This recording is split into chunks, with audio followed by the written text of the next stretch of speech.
প্রিয় উপস্থিতি, এর পর্যায়ে যুগোপযোগী আরেকটি বক্তৃতা নিয়ে মঞ্চে আসছেন ভাই মোহাম্মদ মহিবুল্লাহ জামাতে জালালাইন।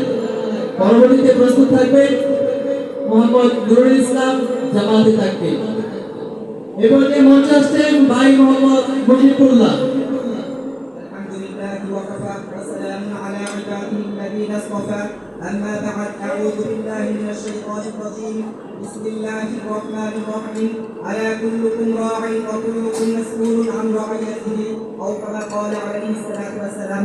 মার্কাজুল ফিকহ ইসলামী কর্তৃক আয়োজিত অধ্যকার বক্তৃতা সেমিনারের সম্মানিত সভাপতি, বিজ্ঞ বিচারক মণ্ডলীর সুদক্ষ পরিচালক, আমার সামনে বিশিষ্ট বাংলার অঞ্চল থেকে আগত এক ঝাঁক এলেন বিকাশের ছাত্র ভাই বন্ধুরা, সবাইকে জানাই আমার অন্তরের অন্তঃস্থল থেকে আন্তরিক শুভেচ্ছা মোবারকবাদ। সাথী ও বন্ধুগণ, আমি আপনাদের সাথে যে বিষয়টিকে দণ্ডায়মান হয়েছি সেটা হলো বর্তমান প্রেক্ষাপট আলেমদের করণীয়। মহান আল্লাহ তাআলা যদি সহায়ক হন তাহলে কিঞ্চিত পরিমাণ আলোকপাত করবো ইনশাআল্লাহ। সাথী ও বন্ধুগণ, বর্তমান অবস্থা সম্পর্কে কথা বলতে আজ আমার আত্মা কম্পমান, হৃদয়ের নোয়া ব্যথায় নয়ন জলে বুক ভাসে। কি ছিলাম, কি হয়ে গেছি। আমাদের পূর্বপুরুষরা আমাদেরকে পথ প্রদর্শন করেছে সিরাতের মুস্তাকিমের পারে। আজ আমরা কাদের কদম অনুসরণ করছি? মহানবী সাল্লাল্লাহু আলাইহি ওয়াসাল্লাম কি আমাদেরকে তালিম, তাবলীগ, জিহাদ ও জুহুদ শিক্ষা দিয়ে যায়নি? তাহলে কেন আজ আমরা সারা পৃথিবীতে ক্রমশ হচ্ছি? কেন আজ আমাদের পায়ে ইহুদিদের চিনজির? কেন আজ আমাদের লাগাম নাসারাদের হাতে? অথচ আজ থেকে 100 শতাব্দী অথবা 200 শতাব্দী পূর্বে লক্ষ্য করলে দেখা যায় সারা বিশ্বে ছিল মুসলমানদের বিজয়ের জয় জয়কার।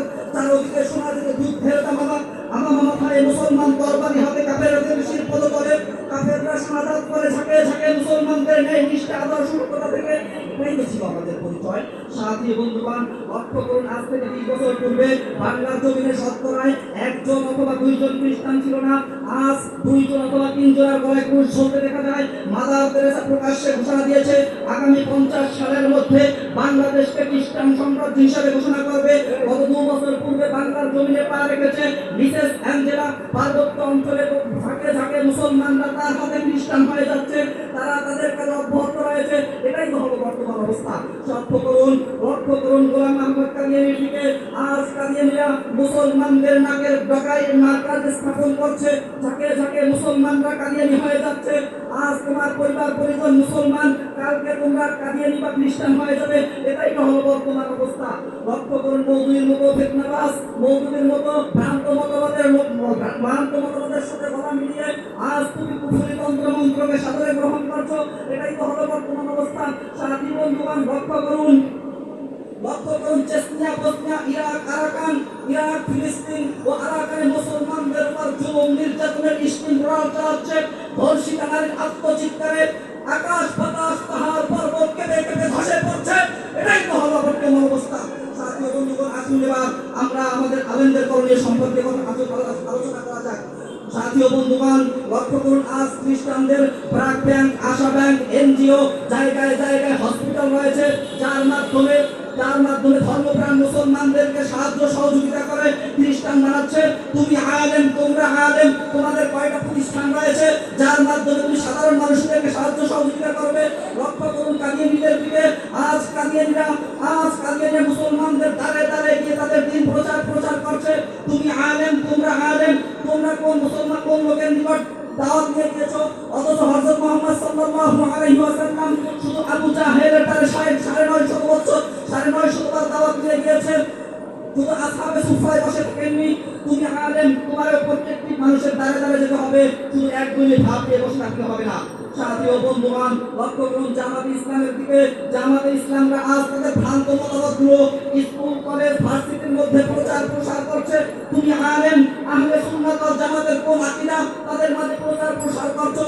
এটাই তো হলো বর্তমান অবস্থা।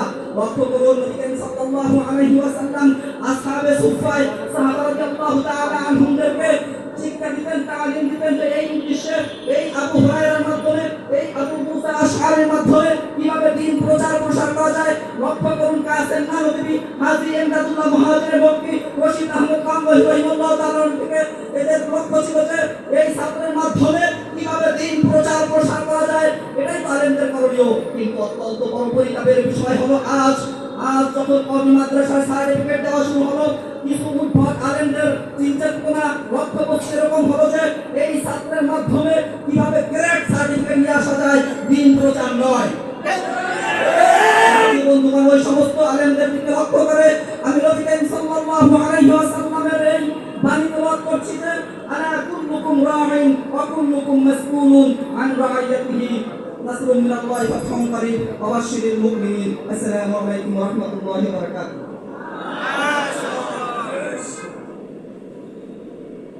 ما شاء الله جزاه الله